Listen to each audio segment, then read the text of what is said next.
Assalamualaikum warahmatullahi wabarakatuh. Saya dari kelompok 12 akan menjelaskan mengenai hipertiroid atau tiroid yang aktif. Dengan kelompok yang beranggotakan Putri Dina Ramdhani, R. Asri Nur Hanifah, saya sendiri, dan Salsabila Esa Humayadi. Di sini kami akan membahas mengenai anatomi dan fisiologi, definisi, etiologi, klasifikasi, gejala, dan patofisiologi dari hipertiroid. Adapun pembahasan mengenai diagnosis, faktor resiko, dan pengobatan dari penyakit hipertiroid. Pendahuluan. Sistem endokrin merupakan salah satu dari dua sistem kontrol utama tubuh. Hormon-hormon endokrin dibawa oleh sistem sirkulasi ke sel di seluruh tubuh. Sejumlah hormon endokrin mempengaruhi banyak jenis sel tubuh. Seperti halnya pada hormon tiroksin atau tiroid akan mempengaruhi peningkatan kecepatan berbagai reaksi kimia di hampir semua sel tubuh. Dengan demikian, adanya kelainan ataupun gangguan yang terjadi pada kelenjar atau pusat penyekresi hormon ini maka dapat mempengaruhi segala aktivitas kimia tubuh atau metabolisme, sehingga pada pasien dengan gangguan tiroid atau hipertiroiditisme atau hipotiroiditisme yang mana merupakan suatu penyakit yang menyerang kelenjar tiroid akan merasa terganggu untuk melakukan aktivitas dikarenakan efek dari kelainan tersebut yang sangat mempengaruhi proses metabolisme dalam tubuh. Pembahasan pertama mengenai anatomi dan fisiologi dari kelenjar tiroid.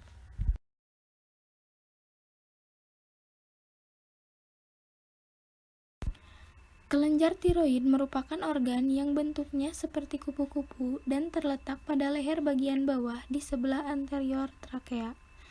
Kelenjar tiroid terdiri dari dua buah lobus lateral yang dihubungkan oleh isthmus yang tipis di bawah kartilago trichoidea di leher, dan merupakan salah satu kelenjar endokrin terbesar yang normalnya memiliki panjang kurang lebih 5 cm serta lebar 3 cm dan berat 30 gram. Produksi hormon tiroid. Proses sintesis hormon dimulai di bagian otak yang disebut hipotalamus. Hipotalamus melepaskan tyrotropin releasing hormone atau TRH. Kemudian TRH berjalan melalui plexus vena yang terletak di tangkai hipofizis ke kelenjar pituitari. Juga di otak sebagai tanggapan, kelenjar pituitari kemudian mengeluarkan thyroid stimulating hormone atau TSH ke dalam darah. Perjalanan TSH ke kelenjar tiroid dan merangsang tiroid untuk menghasilkan dua hormon tiroid, L-tiroksin atau T4 dan triiodotoronin atau T3. Kelenjar tiroid juga perlu jumlah yang cukup sodium diet untuk dapat menghasilkan T4 dan T3.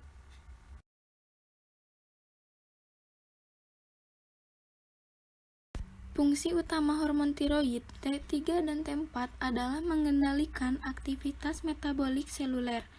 Kedua hormon ini bekerja sebagai alat pacu umum dengan mempercepat proses metabolisme. Efeknya pada kecepatan metabolisme sering ditimbulkan oleh peningkatan kadar enzim-enzim spesifik yang turut berperan dalam konsumsi oksigen dan oleh perubahan sifat responsif jaringan terhadap hormon yang lain. Hormon tiroid mempengaruhi replikasi sel dan sangat penting bagi perkembangan otak. Adanya hormon tiroid dalam jumlah yang adekuat juga diperlukan untuk pertumbuhan normal. Melalui efeknya yang luas terhadap metabolisme seluler, maka hormon tiroid sangat mempengaruhi setiap sistem yang penting. Penyakit-penyakit kelenjar tiroid dapat berupa pembentukan hormon tiroid yang berlebihan atau hipertiroidisme, defisiensi produksi hormon atau hipotiroidisme, pembesaran tiroid atau goiter tanpa bukti adanya pembentukan hormon tiroid abnormal. Pembahasan yang kedua yaitu mengenai definisi dari penyakit hipertiroid. Hipertiroid dapat didefinisikan sebagai respon jaringan-jaringan tubuh terhadap pengaruh metabolik hormon tiroid yang berlebihan. Gambaran klinisnya dapat timbul akibat hormon tiroid T4 dan T3 dengan spontan atau akibat asupan hormon tiroid secara berlebihan. Hipertiroid adalah kondisi umum yang berkaitan dengan meningkatnya morbiditas dan mortalitas, khususnya yang disebabkan oleh komplikasi kardiovaskular. Sebagian besar disebabkan oleh penyakit Graves dengan nodul toksik soliter dan goiter multinodular toksik menjadi bagian pentingnya walaupun dengan frekuensi yang sedikit. Pembahasan yang ketiga yaitu mengenai etiologi atau asal dari penyakit hipertiroid. Yang pertama yaitu goiter toxic diffusa atau Graves' disease. Penyakit ini lebih umum terjadi pada usia 20-30 tahun. Kelainan ini merupakan penyakit autoimun yang ditandai dengan hipertiroidisme, goiter yang bersifat difus, dan adanya antibodi IgG yang meningkat dan mengaktifkan reseptor TSH. Penyakit Graves akan disertai gejala mata eksoptalamus akibat reaksi inflamasi autoimun yang mengenai daerah jaringan periorbital dan otot-otot ekstraokuler. Umumnya lebih banyak pada wanita yang berbanding 5:1 dengan pria, dengan antibodi dan kadang-kadang miksema pretibia. Yang kedua yaitu nodular thyroid disease. Pada kondisi ini biasanya ditandai dengan kelenjar tiroid membesar dan tidak disertai dengan rasa nyeri. Penyebab pastinya belum diketahui, tetapi timbulnya seiring dengan bertambahnya usia. Yang ketiga yaitu subakut tiroiditis. Ditandai dengan rasa nyeri, pembesaran kelenjar tiroid, dan inflamasi, dan mengakibatkan produksi hormon tiroid dalam jumlah besar ke dalam darah. Umumnya gejala menghilang setelah beberapa bulan, tetapi bisa timbul lagi pada beberapa orang. Yang keempat yaitu postpartum tiroiditis. Timbul pada 5-10% wanita pada 3-6 bulan pertama setelah melahirkan dan terjadi selama 1-2 bulan. Umumnya, kelenjar akan kembali normal secara perlahan-lahan. Pembahasan yang keempat yaitu mengenai klasifikasi dari penyakit hipertiroid. Yang pertama yaitu goiter toxic diffusa atau Graves' disease. Penyakit ini muncul karena adanya suatu antibodi yang merangsang tiroid untuk menghasilkan hormon tiroid secara berlebihan. Diduga penyebabnya adalah penyakit autoimun di mana antibodi yang ditemukan dalam peredaran darah yaitu thyroid stimulating. Pada penyakit Graves terdapat dua kelompok gambaran utama yaitu tiroidal dan ekstratiroidal dengan keluhan pasien seperti lelah, gemetar, tidak tahan napas, keringat semakin banyak bila panas, berat badan menurun, sering disertai dengan nafsu makan meningkat, palpitasi dan takikardi, diare, dan kelemahan serta atrofi otot. Yang kedua yaitu nodular thyroid disease, suatu penyakit yang ditandai dengan adanya satu atau beberapa nodul di dalam tiroid, menghasilkan terlalu banyak hormon tiroid, dan berada di luar kendali TSH. Penyakit ini sering ditemukan pada pasien lanjut usia sebagai komplikasi goiter nodular kronik. Pada pasien-pasien ini, hipertiroidisme timbul secara lambat dan manifestasi klinisnya lebih ringan dari penyakit Graves. Pasien mungkin mengalami aritma dan gagal jantung yang resisten terhadap terapi digital. Pasien goiter nodular toksik mungkin memperlihatkan tanda-tanda seperti mata melotot, pelebaran visura palpebra, serta kedipan mata berkurang.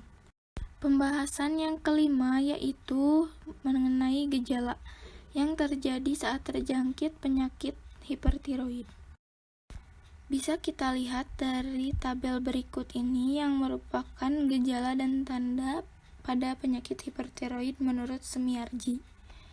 Pada organ susunan saraf biasanya terjadi gejala labil atau emosional, menangis tanpa alasan yang jelas atau irritable, psikosis, tremor, nervositas, sulit tidur, dan sulit konsentrasi.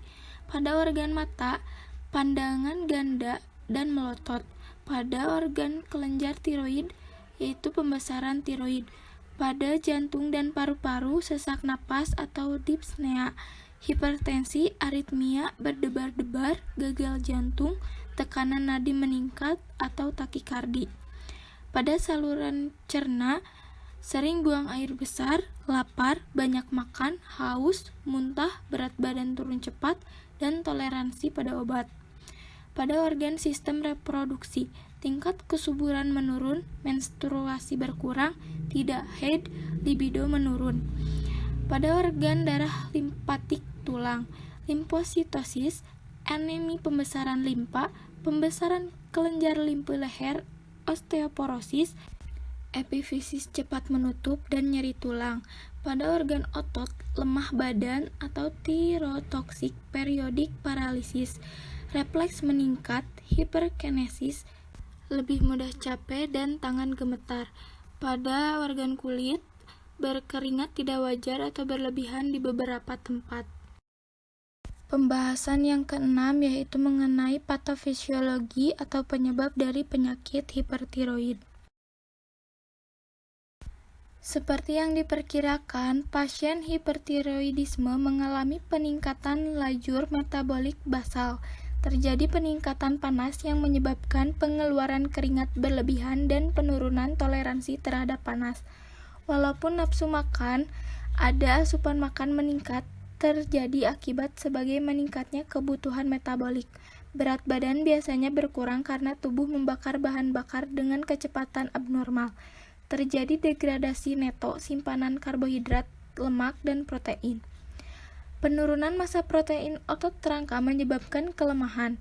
Hipertiroidisme menimbulkan berbagai kelainan kardiovaskular yang disebabkan baik oleh efek langsung hormon tiroid maupun oleh interaksinya dengan katekolamin. Kecepatan dan kekuatan denyut jantung dapat menjadi sangat meningkat, sehingga individu mengalami palpitasi. Pada kasus yang parah, jantung mungkin tidak dapat memenuhi kebutuhan tubuh yang sangat meningkat, walaupun curah jantung meningkat. Keterlibatan susunan saraf ditandai oleh kewaspadaan mental yang berlebihan sampai pada keadaan pasien yang mudah tersinggung, tegang, cemas, dan sangat emosional. Pembahasan yang ketujuh yaitu diagnosis saat terjangkit penyakit hipertiroid. Dengan menggunakan alat radioimunasai atau RIA, dapat memperlihatkan peningkatan kadar dan serum serta kadar TSH yang rendah. Dan yang kedua, scan tiroid dapat menunjukkan peningkatan ambilan radioaktif yodium pada penyakit Krebs dan biasanya pada penyakit goiter multinoduler yang toksik serta adenoma toksik. Dan ultrasonografi atau USG yang memastikan oftalmopati subklinis. Pembahasan yang kedelapan yaitu faktor resiko pada seseorang yang akan terjangkit hipertiroid. Yang pertama yaitu memiliki riwayat gangguan tiroid sebelumnya seperti goiter atau pernah menjalani operasi kelenjar tiroid. Yang kedua, memiliki riwayat penyakit autoimun seperti diabetes mellitus dan gangguan hormonal. Yang ketiga, adanya riwayat gangguan tiroid di keluarga. Yang keempat, mengkonsumsi iodin dalam jumlah berlebihan secara kronik. Yang kelima, menggunakan obat-obatan yang mengandung iodin seperti amiodaron. Yang keenam, yaitu berusia lebih dari 60 tahun. Pembahasan yang ke-9 yaitu mengenai pengobatan yang dilakukan untuk penyakit hipertiroid. Yang pertama yaitu pengobatan jangka panjang dengan obat-obatan antitiroid seperti propiltiuracil atau metimazol. Obat-obatan ini menyekat sintesis dan pelepasan tiroksin. Gejala klinis biasanya berkurang setelah 1-2 minggu dan kelainan laboratorium menjadi normal setelah 4-6 minggu. perlu pemantauan TSH dan BMR. Bila rendah, perlu diperiksa TSH untuk menilai adanya pengobatan yang over-treatment. Dosis PTU diturunkan sesuai dengan hasil pemantauan klinis dan laboratorium. Pada 30-40% penderita terjadi remisi setelah 2-3 tahun. Bila pengobatan dihentikan, tidak terjadi hipertiroid. Yang kedua yaitu penyekatan beta menggunakan propranolol diberikan bersamaan dengan obat-obatan antitiroid. Manifestasi klinis hipertiroid adalah akibat dari pengaktifan simpatis yang dirangsang oleh hormon tiroid. Maka manifestasi klinis tersebut akan berkurang dengan pemberian penyekatan beta. Penyekat beta menurunkan takikardia, kegelisahan, dan keringat yang berlebihan. Propranolol juga menghambat perubahan tiroksin perifer menjadi triiodotironin. Yang ketiga yaitu pembedahan tiroidektomi. Prosedur pengangkatan kelenjar tiroid. Operasi ini bisa mengangkat seluruh maupun sebagian kelenjar tiroid. Seberapa banyak kelenjar tiroid yang diangkat saat tiroidektomi akan tergantung pada penyebab diperlukannya pembedahan. Bila hanya sebagian kecil yang harus diangkat, kelenjar tiroid masih dapat berfungsi normal pasca bedah. Namun, jika pengangkatan harus dilakukan pada seluruh atau sebagian besar kelenjar tiroid, mungkin butuh pengobatan hormon tiroid secara rutin untuk menggantikan fungsi tiroid yang normal. Yang keempat yaitu terapi yodium radioaktif atau radioiodin. Terapi ini bekerja dengan sel-sel tiroid yang tidak terkendali yang menyerap yodium secara berlebihan. Perawatan ini juga bekerja untuk mengecilkan jaringan tiroid yang tidak bisa dihilangkan dengan operasi atau untuk mengobati beberapa jenis kanker tiroid yang telah menyebar ke kelenjar getah bening dan bagian lain dari tubuh.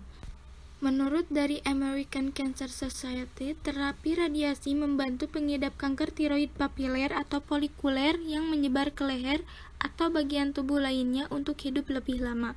Sayangnya, terapi radioiodin kurang jelas manfaatnya bagi orang-orang yang kankernya belum menyebar atau yang dapat dihilangkan sepenuhnya dengan operasi. Oleh sebab itu, pastikan untuk mendiskusikan dan mempertimbangkan perawatan ini dengan dokter terlebih dahulu. Terima kasih atas perhatiannya. Mohon maaf apabila terdapat banyak kesalahan. Wabillahi taufiq wal hidayah. Wassalamualaikum warahmatullahi wabarakatuh.